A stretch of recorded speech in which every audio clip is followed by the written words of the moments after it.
Hello viewers, welcome back to అన్నప్రసాద channel. ఈరోజు ఇంకొక మంచి స్వీట్ రెసిపీ నేర్చేసుకుందాం. అవేంటంటే కొబ్బరి బొబ్బట్లు, కొబ్బరి భక్షాలండి. ఇవి చేయడం కూడా చాలా సులువు. ఇలా మనం పూజలకు కొబ్బరిని ఎప్పుడూ యూస్ చేస్తూనే ఉంటాం కదా. దేవుడికి నైవేద్యంగా సమర్పించడానికి ఆ కొబ్బరిని తీసుకొని పైనున్న చెక్కును పూర్తిగా తొలిచేసి ఇలా సన్న సన్నని ముక్కలుగా చేసుకోండి. చేసుకున్న ముక్కలను ఇలా మిక్సీ జార్లో యాడ్ చేసి కొద్ది కొద్దిగా మీతో ఉన్న కొబ్బరిని మిక్సీ జార్లో యాడ్ చేసుకొని ఇలా ఫైన్ కన్సిస్టెన్సీ వచ్చేలా గ్రైండ్ చేసుకోండి. ఇక్కడ నేను చూపిస్తున్నానుగా సేమ్ ఇదే విధంగా మీరు గ్రైండ్ చేసుకోవచ్చు. ఒకవేళ ఎవరితో అయినా పచ్చి కొబ్బరి లేకపోతే మీరు ఎండు కొబ్బరిని కూడా వాడుకోవచ్చండి.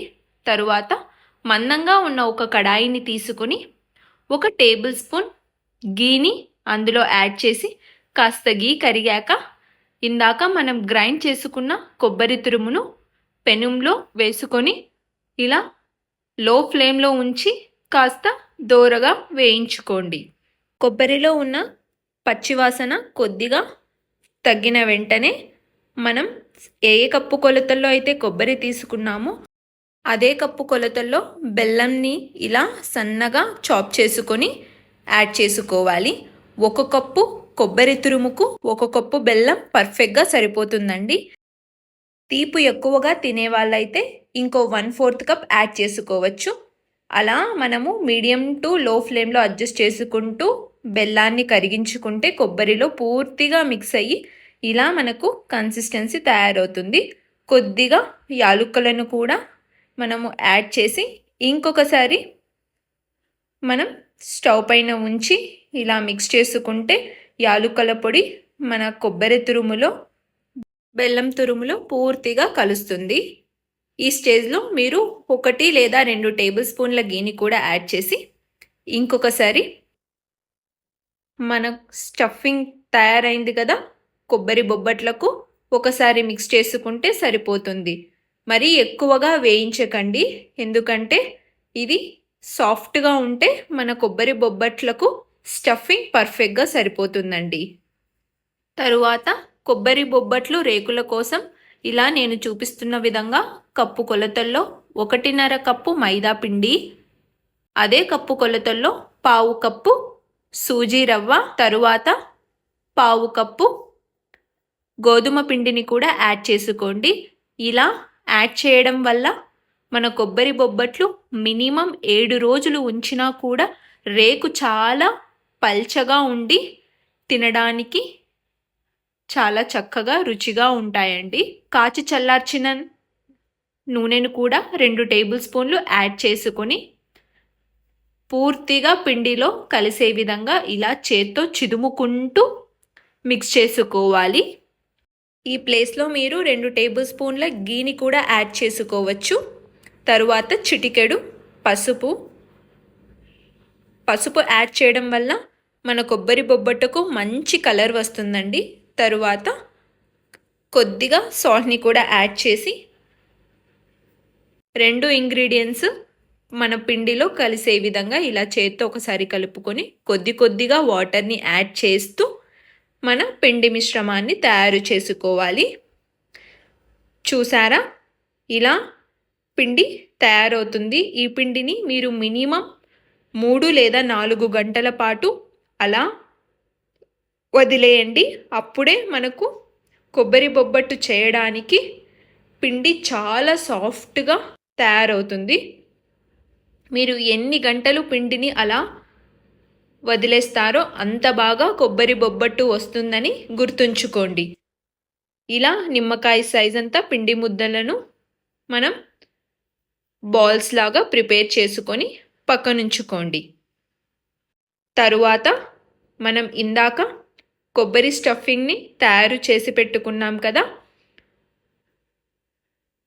దానిని కూడా తీసుకొని ఇలా ఆయిల్ పేపర్ని కానీ లేదా బటర్ పేపర్ని కానీ రౌండ్ షేప్లో కట్ చేసుకొని కొద్దిగా ఆయిల్ని వేసి మనం కలుపుకున్న పిండి ముద్దను చేతిలో తీసుకుని రౌండ్ షేప్లో ఇలా చేసుకొని కొద్దిగా చేతికి ఆయిల్ని అప్లై చేసి ఇలా రేకుగా చేసుకున్న తరువాత ఇందాక మనం ప్రిపేర్ చేసుకున్న కొబ్బరి స్టఫింగ్ని మధ్యలో ఉంచి అన్ని వైపులా పూర్తిగా క్లోజ్ అయ్యే విధంగా మనం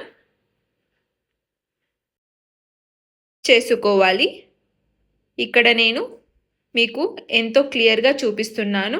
ఇలా రౌండ్ బాల్స్గా మనం కొబ్బరిని తయారు చేసుకున్నాం కదా, అదేవిధంగా మన కొబ్బరి స్టఫింగ్ని పిండి ముద్దలో మధ్యలో ఉంచి అన్ని వైపులా ఇలా క్లోజ్ చేసుకోండి. మీకు ఏదైనా సరే ఎక్సెసివ్గా పిండి అనిపిస్తే పైన కొద్దిగా తొలిచేయండి, సరిపోతుంది. ఇలా కొద్దిగా చేత్తో తట్టుకొని ఒక ట్రాన్స్పరెంట్ పేపర్ని ఉంచి ఇలా చేత్తో ఇలా స్ప్రెడ్ చేసుకుంటే మనకు కొబ్బరి బొబ్బట్టు తయారైందండి. ఇప్పుడు పెనం వేడయ్యాక తయారు చేసుకున్న కొబ్బరి బొబ్బట్టును ఇలా చేతిలో తీసుకొని మనం నేతితో వేయించుకుంటే సరిపోతుంది. నేను కొబ్బరి భక్షాలను కూడా ఎలా తయారు చేయాలో ఇదే వీడియోలో చూపిస్తున్నాను. సేమ్ ఇదే విధంగా పిండి స్టఫింగ్ని చేత్తో ఇలా ఒత్తుకొని మధ్యలో కొబ్బరి స్టఫింగ్ని ఉంచి ఇలా అన్ని వైపులా క్లోజ్ చేసి కొద్దిగా ఆయిల్ని వేసుకొని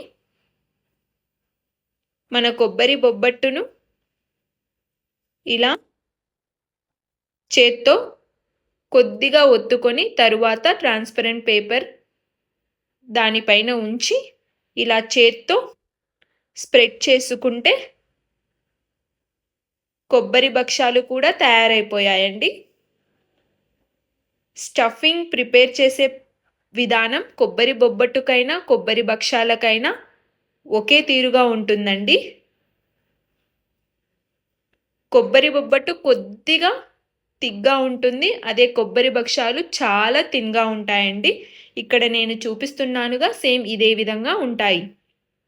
ఇందాక మనం ప్రిపేర్ చేసుకున్న కొబ్బరి బొబ్బట్టును పెనం వేడయ్యాక ఇలా రెండు వైపులా ఫ్రై చేసుకుంటే ఎంతో రుచికరమైన టేస్టీ అయిన కొబ్బరి బొబ్బట్టు నిమిషాల్లో తయారైపోయిందండి. ఇదే విధంగా కొబ్బరి భక్షాలను కూడా మనం ఒత్తుకున్నాం కదా, వాటిని కూడా పెనం పైన ఇలా వేసుకొని ఒకవైపు పూర్తిగా కాలిన తరువాత ఇంకొక వైపు గీని యాడ్ చేసి రెండు వైపులా మనం కాల్చుకుంటే ఎంతో రుచికరమైన కొబ్బరి ఓలిగ కూడా తయారైపోతుందండి. చూసారా ఎంత చక్కగా మనకు కొబ్బరి ఓలిగ పొంగిందో.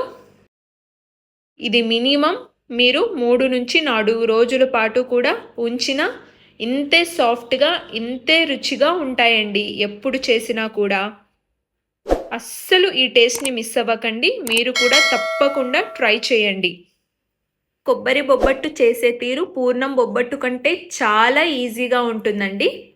ఇందాక మీకు చెప్పాను కదా, ఎవరితో అయినా పచ్చి కొబ్బరి అవైలబుల్గా లేకపోతే ఎండు కొబ్బరిని కూడా వాడుకోవచ్చని. దానికి ఒక చిట్కా ఉందండి. మీరు ఎండు కొబ్బరి తురుమును సేమ్ అదే విధంగా మిక్సీ జార్లో గ్రైండ్ చేసుకొని, ఎండు కొబ్బరి కొద్దిగా గట్టిగా ఉంటుంది కాబట్టి మీరు బెల్లం తురుమును యాడ్ చేసుకున్న తరువాత కొద్దిగా వాటర్ని యాడ్ చేసుకొని మీరు సాఫ్ట్గా కొబ్బరి స్టఫింగ్ని తయారు చేసుకుంటే పచ్చి కొబ్బరి ప్లేస్లో ఎండు కొబ్బరి ప్లేస్ కూడా మీరు రీప్లేస్ చేసుకోవచ్చు. రెండు విధాలా మీరు చేసుకోవచ్చు. ఒకవేళ మీకు చేత్తో ఇలా తట్టుకోవడానికి కష్టంగా ఉంటే నిప్పట్టు చేసే మిషన్ ఉంటుంది కదా అండి, వాటితో మీరు ఈ స్టఫింగ్ని మధ్యలో పెట్టి ఒకసారి ప్రెస్ చేసుకుంటే సరిపోతుంది. ఇంకా ప్రాసెస్ చాలా ఈజీ అవుతుందండి. నిమిషాల్లో మీరు బొబ్బట్లను ఎంతో రుచిగా తయారు చేసుకోవచ్చు. చూసారా ఎంత చక్కగా కొబ్బరి బొబ్బట్లు కొబ్బరి ఓలిగలు తయారయ్యాయో. మీకు కూడా నచ్చే ఉంటుందిలేండి. ఇంత ఈజీ రెసిపీని ఎవరైనా మిస్ అవుతారా? తప్పకుండా ట్రై చేసి మీ కమెంట్ని నా ఇన్స్టాగ్రామ్ ఫాలో అవుతూ ట్యాగ్ చేస్తూ పోస్ట్ చేయండి. ఈ రెసిపీని మీ ఫ్రెండ్స్ అండ్ ఫ్యామిలీతో కూడా షేర్ చేసి మన అన్నప్రసాద ఛానల్కు సబ్స్క్రైబ్ చేసుకోవడం మాత్రం మర్చిపోకండి. ఇలాంటి మంచి మంచి వెరైటీ రెసిపీస్, స్నాక్ ఐటమ్స్, పచ్చడి రెసిపీస్ మన ఛానల్లో చాలా ఉన్నాయి. వాటి లింక్స్ కూడా నేను డిస్క్రిప్షన్ బాక్స్లో ఇస్తాను. ఒకసారి ట్రై చేసి మీ ఎక్స్పీరియన్స్ని నాతో తప్పకుండా షేర్ చేసుకోండి. ఇంకొక మంచి వీడియోతో మళ్ళీ కలుసుకుందాం.